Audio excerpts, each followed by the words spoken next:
أعوذ بالله من الشيطان الرجيم بسم الله الرحمن الرحيم بسم الله الرحمن الرحيم الحمد لله رب العالمين الصلاة والسلام على محمد وعلى آله وأصحابه أجمعين السلام عليكم ورحمة الله وبركاته. alloh taoloni fazli marhamati bilan tafsiri muyassar kitobidan o'qib o'rganib ketayotgan edik. alloh taolo bu marhamatiga, alloh taoloni marhamatiga, fazliga bizni sazovor qilganligi uchun alloh taolaga cheksiz hamd sanolar aytamiz. O'zini buyuk kitobini Qur'oni Karimda o'rganib, uni ma'nolarini tushunib, amal qilishga harakat qilishligimiz bu bizni dunyo va oxiratdagi baxtimiz bo'ladi. Alloh taolo o'zi hamisha yaxshiliklarga musharraf qilsin. Baqara surasidan o'qib o'rganib ketayotgandik. Bugungi o'tadigan darsimiz 94-oyatdan toki 101-oyatgacha. A'udhu billahi minash shaytonir rojim. Bismillahir rohmanir rohim. Qul in kanat lakumud darul akhiratu indallohi xolisatan min dunin nasi fatamannawul mauta in kuntum sodiqin. Ayting ey Muhammad sallallohu alayhi va sallam, agar Allohning huzuridagi oxirat hovlisi boshqa odamlarsiz xolis sizlarga bo'ladigan bo'lsa, gapingizda rostgo'y bo'lsangiz, unda o'limni orzu qilinglar. Qul ayyuhar rasul lil yahudilladina yad'una annal jannata xossatun bihim. Ey payg'ambar, albatta jannat ularga xosligini da'vo qilayotgan yahudiylarga ayting. Liza'mihim annahum awliyaullohi min dunin nas. Ular odamlarsiz Allohning do'sti ekanliklarini da'vo qilganlari uchun. Va annahum abnauhu va ahibbauhu. Va ular uni Allohning o'g'illari va Allohning sevikliklari deb da'vo qilganlari uchun. In kanal amru kadalika fad'u alal kadibina minkum aw min ghayrikum bil maut. Agar ish shunday bo'ladigan bo'lsa, o'zlaringizdan bo'lgan yolg'onchilarga yoki o'zlaringizdan boshqa yolg'onchilarga o'limni duo qilinglar. Agar sizlar o'zlaringni mana bu da'volaringda rostgo'y bo'lsalaring. Bu oyat ham xos yahudiylar haqida nozil bo'lgan ekan. Chunki yahudiylar yana boshqa oyatlarda kelgan, ular lan tamassannaru ayyaman ma'duda deyishgan. Lan tamassannaru illa ayyaman ma'duda. Bizga do'zaxni o'ti faqat sanoqli kunlarda tegadi xolos deyishgan. La yadkhulul jannata illa man kana hudan aw nasara. Ya'ni jannatga faqatgina yahudi bo'lganlar yoki nasoro bo'lganlar kiradi. Ya'ni yahudiylar jannatga faqat yahudiylar kiradi deydilar. Va nasorolar bo'lsa jannatga faqat nasorolar kiradi deydilar. Nahnu abnaullohi va ahibbauhu. Biz Allohning o'g'illarimiz va uni seviklilarimiz deydilar yahudiylar. Alloh taolo unday bo'lsa o'limni orzu qilinglar dedi. Rasululloh sallallohu alayhi vasallamning ashablariga o'lim keladigan bo'lsa, ular inshaalloh biz endi Rasulullohga va birodarlarimizga yetishamiz deyishar ekan. Bilol roziyallohu anhuni ham tarixlardan eshitganmiz, o'lim soatlarida endi Habibimga yetishaman degan ekanlar. Umayr roziyallohu anhu bo'lsa jangga hatto xurmolarni yeb chaynab yutishlik ham u kishiga uzoq ko'rinib, yeb turgan xurmolarni otib jangga kirib ketgan ekanlar. Shunchalik mana payg'ambar sallallohu alayhi vasallam sahobalari o'limni Robbilari bilan uchrashish, sevimli payg'ambarlari bilan uchrashish, musulmon birodarlar bilan uchrashish deb bilishgan. Davoni o'zi yetarli bo'lmas ekan, amal bo'lish kerak ekan. ular endi min dunin nas, ya'ni biz odamlarsiz o'zimiz jannatga kiramiz deyishliklari bu Rasulullohni va u kishini sahobalarini va barcha mo'minlarni va barcha mo'minlardan tashqari barcha odam zotini nazarda tutyaptilar. Ya'ni hech kim jannatga kirmaydi, faqat o'zimiz kiradimiz deb o'zlariga hukm qilyaptilar. Agar payg'ambar sallallohu alayhi vasallam ularga, endi Alloh taolo aytayapti, ayting ularga, agar gaplar rost bo'lsa, nima qilishsin, o'limni orzu qilishsin, o'limni duo qilishsin. Yo'q, ular agar o'limni duo qilganlari deydi, o'zlariga ha biz o'limni duo qilib chaqiraveramiz o'zimizga deganlarida, duo qilganlarida edi, hammalari o'lib ketishardi. Chunki buni bilardilar o'zlari. Chunki payg'ambarni duosi qabulligini bilardilar. Payg'ambar amin deb turardilar, ular duo qilsalar, o'limni orzu qilib, biz o'laylik, mayli jannatga kiramiz o'lishimiz bilan desalar, payg'ambar amin desalar, duolari, payg'ambar duolari qabul bo'lishini bilishardi. O'shaning uchun ular asti ham o'zlariga o'limni orzu qilmaganlar. Mana buni Alloh taolo o'zi kelayotgan oyatda ham aytayapti. 95-oyat. Wala yatamannahu abadan bima qaddamat aydihim wallohu alimun bizzolimin. Ular qo'llari taqdim qilgan narsalar sababidan uni abadiy, ya'ni o'limni abadiy orzu qilmaslar va Alloh zulm qiluvchilarni biluvchi zotdir. Wala yaf'alu zalika abadan lima ya'rifuna min sidqin nabiyyi Muhammadin sallallohu alayhi va sallama va min kazibihim va iftiroihim. Ular mana buni, ya'ni o'limni hargiz orzu qilmaydilar. La yaf'aluna zalika, mana buni la yaf'alu zalika, ya'ni mana shuni, ya'ni o'limni orzu qilish duosini asti ham qilmaydilar. O'zlari o'sha payg'ambar Muhammad sallallohu alayhi vasallamning rostgo'yliklarini va o'zlarini yalg'onchiliklarini va o'ydirma to'qimachiliklarini bilganliklari uchun va bisababi martakabuhu minal kufri val isyan, va kufr isyondan o'zlari kasb qilgan narsani bilganliklari uchun al muaddiyayni ila hirmanihim minal jannati va dukhulin nar, ya'ni ikkita olib boruvchi, ya'ni kufr va isyon, yana shu ikkovi olib boruvchini o'sha jannatdan ularni mahrum qilishlikka va do'zaxga kirishlikka olib boruvchini bilganlari uchun. Vallohu ta'ala alimun bizzolimina min ibadihi va sayujazihim ala zalika. Va Alloh taolo zolimlarni biluvchi zotdir. Bandalardan bo'lgan zolimlarni biluvchi zotdir va yaqinda mana shunga ko'ra ularga jazo beradi.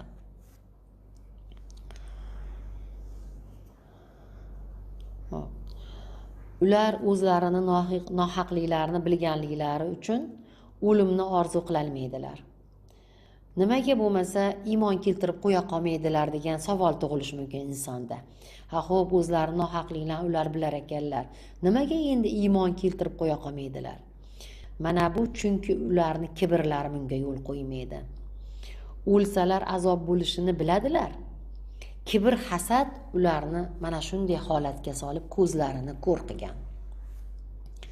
96-oyat. Wala tajidannahum ahrasan nasi ala hayati wa min alladhina ashraku yawaddu ahaduhum law yu'ammaru alf sanati wa ma huwa bimuzahzihi min al'adabi ay yu'ammar wallohu basirun bima ya'malun. Ularni hayotga eng haris, ya'ni hirs qo'ygan odam ekanlarini bilasiz.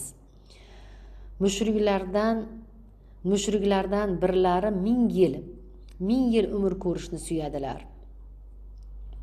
Ammo uzoq umr ko'rishi uni azobdan qutqarmas va Alloh ularni qilayotganlarini ko'rib turuvchi zotdir. Wala ta'lamanna ayyuhar rasul annal yahudu ashaddan nasi raghbatan fi tulil hayati ayyan kanat hazihil hayatu minal zulli val mahanati. Ey payg'ambar sallallohu alayhi vasallam, albatta yahudiylar hayotni uzun bo'lishligi jihatidan insonlarda eng ashaddiysi ekanligini bilasiz. Qanday mana bu hayot qanday bo'lsa ham, xorizorlikdan qanday bo'lsa ham shu hayotni uzun bo'lishligiga rag'bat jihatdan insonlar eng ashaddiyligini bilasiz. Eng ashaddiysi ekanligini bilasiz ularni. Bal tazidu rag'batuhum fi tulul hayati ala rag'batil mushrikin.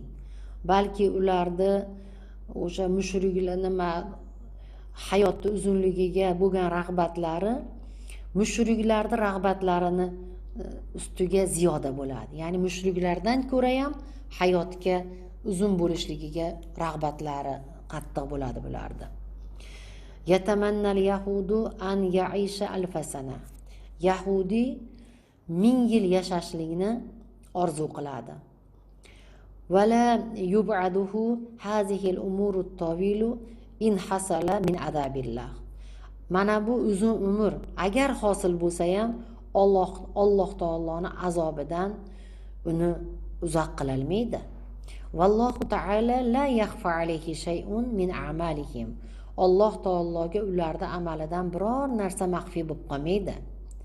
Va sayujazihim alayha bima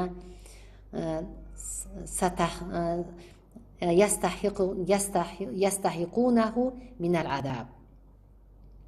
Va yaqinda ularga o'shanga ko'ra, ya'ni qilgan qilmishlariga ko'ra ular o'zlari loyiq bo'lgan, haqli bo'lgan azobdan ularga jazo beradi Alloh taolo. Demak, ular mana shunday hayotga harisliklari bilan Alloh taolo ta'kid bilan keltiryapti. Endi hayot so'zini nakira kelganligi qanday hayot bo'lsa ham bo'ldi, o'lmasa bo'ldi. Nima hayot bo'lsa ham o'lmasa bo'ldi. Mana shuni orzu qilishadi ular. Yahudiylar hayotga mushriklardan ko'ra ham juda harisdirlar. Mushriklar innamal hayatuna dunya namutu va nahya deydi. Ya'ni biz bizni o'sha hayoti dunyomiz mana shu xolos, biz o'lamiz. Innamal hayatud dunya namutu va nahya. Mana shu bizni hayoti dunyomiz. O'lamiz, tirilamiz, mana shu xolos. Ya'ni shu dunyoda birimiz o'lamiz, birimiz tug'ilib hayotga kelamiz, shu oxirat yo'q deydilar mushriklar. Bulardan ko'ra ham yahudiylar hayotga tashna ekan. Ularning orzusi uzoq yashash, lekin azobdan qutula olmaydilar. Alloh ularni hunarlarini ko'rib turibdi. Yahudiylar bir-birlari bilan so'rashsa ham 1000 yil yashang, 1000 yil yashang deyurar ekan. Mana shu nima mabodo 1000 yil yashasa ham azobdan qutuladimi? Hech qachon qutula olmaydi. 1000 yil yashamaydi ham, yashasa ham qutulmaydi. O'shaning uchun xalqimiz ichida gap bor, voy dunyo turguncha turing, 1000 yil yashang degan gaplar bor. Mana shu yahudiylarning gapi ekan. Bu gap yaxshi gap emas ekan. Biz mo'minlar bir-birimizga unaqa bas, Alloh taolo iymonli hayot bersin, umringiz uzun, amalingiz solih bo'lsin deymiz. U umrni biz belgilab bermaymiz hech qachon, 1000 yil bo'lsin yo dunyo turguncha turing deb. Bu yahudiylarning orzusi ekan. Alloh taolo panoh bersin. 97-oyat. Qul man kana aduwwan li Jibril fa innahu nazzalahu ala qalbika bi iznillahi musaddiqan lima bayna yadayhi wa hudan wa bushra lil mu'minin. Jabroilga dushman bo'lganlarga ayting, albatta u Qur'onni sizni qalbingizga Allohning izni bilan o'zidan oldingi kitoblarni tasdiqlovchi va mu'minlar uchun hidoyat va bashorat qilib tushirdi. قل أيها الرسول لليهود حين قالوا إن جبريل هو عدونا من الملائكة من كان عدوا لجبريل فإنه نزل القرآن على قلبك بإذن الله تعالى مصدقا لما سبقه من كتب الله. Ey payg'ambar, yahudiylar maloikalardan Jibril bizni dushmanimiz degan paytlarida ularga ayting: kimki Jabroilga dushman bo'lsa, chunki u sizni qalbingizga, ey Muhammad sallallohu alayhi vasallam, sizni qalbingizga Alloh taoloning izni bilan o'zidan oldingi kitob, Allohning kitoblarini, o'zidan oldingi Allohning kitoblarini tasdiqlovchi bo'lib tushgan. Va hadiyan ilal haq, va haqqa hidoyat qiluvchi bo'lib tushgan. Va mubashshiron lil musaddiqina bihi bi kulli khayrin fid dunya val axirati. Va uni tasdiqlovchilarni har bir dunyo va oxirat yaxshiliklari bilan xushxabar beruvchi bo'lib tushgandir. Demak, yahudiylarni yana bir hunarlaridan ular Jibrilni o'zlariga dushman tutar ekanlar. Mana shu oyat ham yahudiylarga xitob bo'lib tushgan. Chunki ular Jibrilni bizni dushmanimiz, u azobni tushiradi deb yomon ko'rishar ekan. O'zlariga dushman qilib olishgan. Mana shuni isboti Abdulloh bin Salom yahudiy ulamolardan bo'lishgan. U kishi payg'ambar sallallohu alayhi vasallamni haqiqiy payg'ambarmikin deb sinab savol bergan ekanlar. Savol berib, islomga kirishlaridan oldin savol berishgan ekan. Men islomga kirish, o'sha islom kirishlaridan oldin savol berib aytgan ekanlarki, 3 ta savol so'rayman sizdan. Uni faqat payg'ambarlargina biladi. Shuni javobini endi sinab nima qilgan, javobini qanday berar ekan deb 3 ta savol beraman sizga degan ekanlar. Payg'ambar sollallohu alayhi vasallam shunda so'rang degan ekanlar. Birinchisi, jannat ahlini birinchi taomi nima degan ekanlar. Ikkinchisi, qiyomatni birinchi alomati nima degan ekanlar. Uchinchisi, farzand otasi yoki onasiga o'xshashligini sababi nima degan ekanlar. Rasululloh sollallohu alayhi vasallam shunda aytdilar, hozirgina Jibril menga xabar qildi deganlarida Abdulloh bin Salom Jibril yahudiylarning dushmani degan ekanlar. Shunda Rasululloh sollallohu alayhi vasallam hozir menga Jibril xabar berdi. Jannatiylarning birinchi taomi kitni jigari degan ekanlar. Birinchi taomimiz inshaalloh kitni jigarini pishirilgan shu lazzatli kitni jigarini ekan birinchi jannatiylar taomi. Ikkinchisi, ya'ni qiyomatni alomati ikkinchi savollari bir alanga chiqib odamlarni mag'ribdan mashriqqa to'plar ekan. Uchinchi savollariga javob farzand otasiga yo onasiga o'xshashligini sababidan bo'lgan uchinchi savolga javob shahvat suvi ota-onani qaysinisidan birinchi bo'lib tushsa bola o'shanga o'xshar ekan. O'sha zahoti Abdulloh bin Salom o'sha zahoti iymon keltirgan ekanlar. Mana endi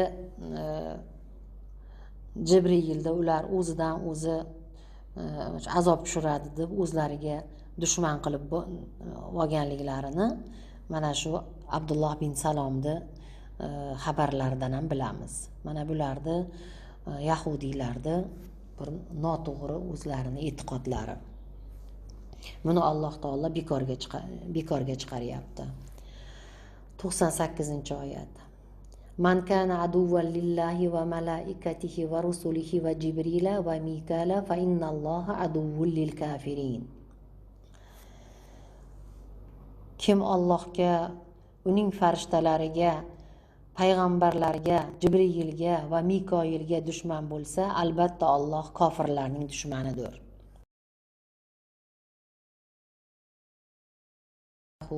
Va rusulahu minal malaikati avil bashari بخاصة الملكان جبريل وميكال لأن اليهود زعموا أن جبريل عدوهم وميكال وليهم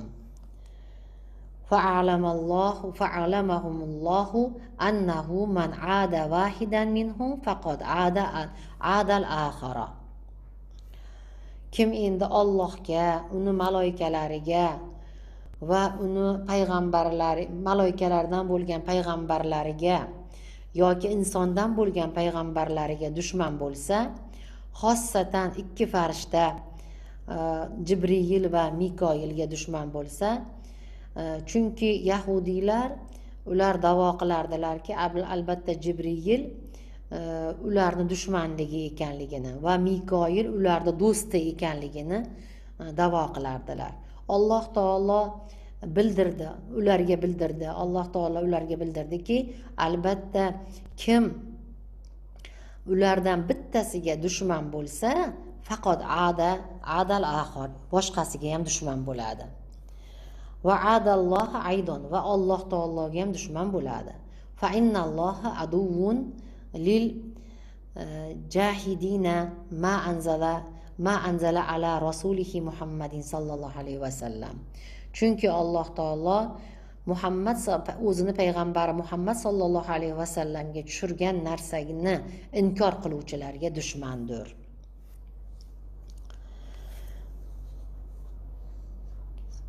Xo'p, Alloh taolo bu oyatda demak, kimki maloikalarga dushman bo'lsa, kimki Allohga dushman bo'lsa, maloikalarga va uni payg'ambarlariga, Jibrilga dushman, Mikoilga dushman bo'lsa, albatta u Allohning dushmanligini va albatta Alloh kofirlarga dushmanligini e'lon qilyapti. Demak, ularni mana shu payg'ambarlardan birontasini, hammasini yoki birontasini tanlab olib bizni dushmanimiz deb unga iymon keltirmay, uni inkor qilgan odam ana shu haqiqiy kofirligini Alloh taolo e'lon qilyapti. Endi bu oyatda demak Alloh taolo payg'ambariga bir tasalli beryaptiki, ya'ni siz ularning so'zlariga parvo qilmang. U sizni, ya'ni Jibril sizni qalbingizga Qur'onni nozil qildi. Qur'on mu'minlarga shifo, kofirlarga hasrat nadomat. Alloh taolo ularni kofir deb hukm qildi. 99-oyat.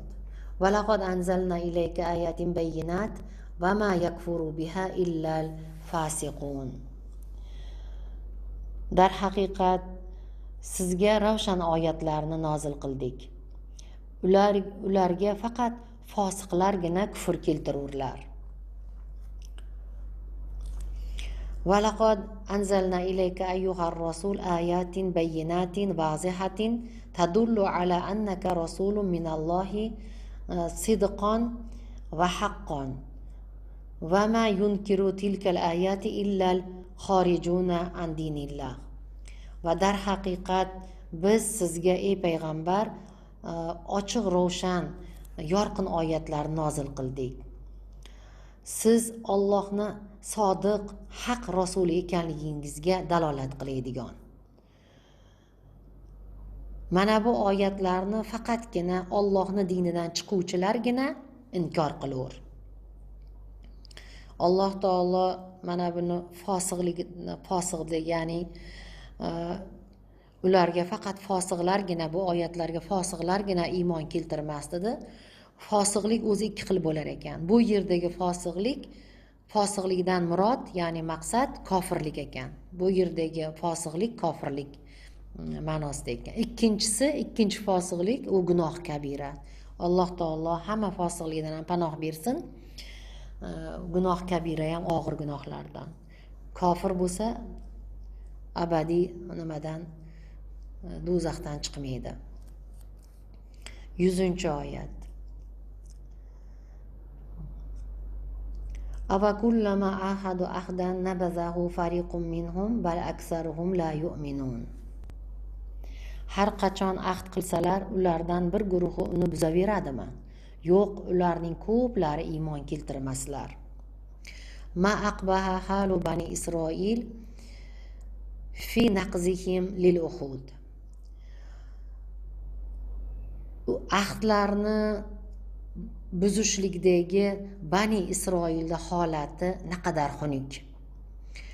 Fakullama ahadu ahdan taraha zalikal ahda fariqun minhum. Har qachon bironta ahdni ahd qilsalar, mana bu ahdni ulardan bir guruhi uloqtiradi. Va naqazuhu, o'sha uni ahdni buzadilar. Fatarohum yubrimunal ahdal yawma va yanqudunahu g'adan. Ularni ko'rasizki, bugungi kunda ular bir mustahkam ahdni qilsalar, uni ertangi kunida buzayotganlarini ko'rasiz. Bal aksaruhum la yusaddiquna bima jaa bihi nabiyullohi va rasuluhu Muhammadun sallallohu alayhi va sallam. Balki ularning ko'plari Allohni nabiyi payg'ambari Muhammad sallallohu alayhi va sallam olib kelgan narsani tasdiqlamaydilar. Alloh taolo bu oyatda ularga, yahudiylarga tanbeh berib aytayaptiki, Alloh taolo bularni hamma sirlarini bilishligini, ular qachon ahd qilsa, ular ahdlarini sindirishini tanbeh berib aytayapti. Va fariqum minhum degani, ya'ni ulardan bir firqasi degani, hamma yahudiylar ham shunaqa ahdni sindiradi demayapti. Ulardan bir firqasi deyishligi bu Alloh taoloning adolatiga dalolat qiladi. Endi ahdni buzishliklarining sababi, uni sababi iymonsizlik ekan. Iymonsizliklaridan, ishonchsiz, iymonsiz bo'lganlaridan ahdni beraverar ekanlar, orqasidan uni sindiraverar ekanlar. 101-oyat. Valamma ja'ahum rasulun min indillahi musaddiqun lima ma'ahum nabaza fariqun minalladina utul kitaba kitaballahi wara'a zuhurihim ka'annahum la ya'lamun. Ulardagi narsani tasdiqlab, Allohning huzuridan ularga payg'ambar kelsa, kitob berilganlardan bir guruhi xuddi bilmaganday Allohning kitobini ortlariga qarab otdilar.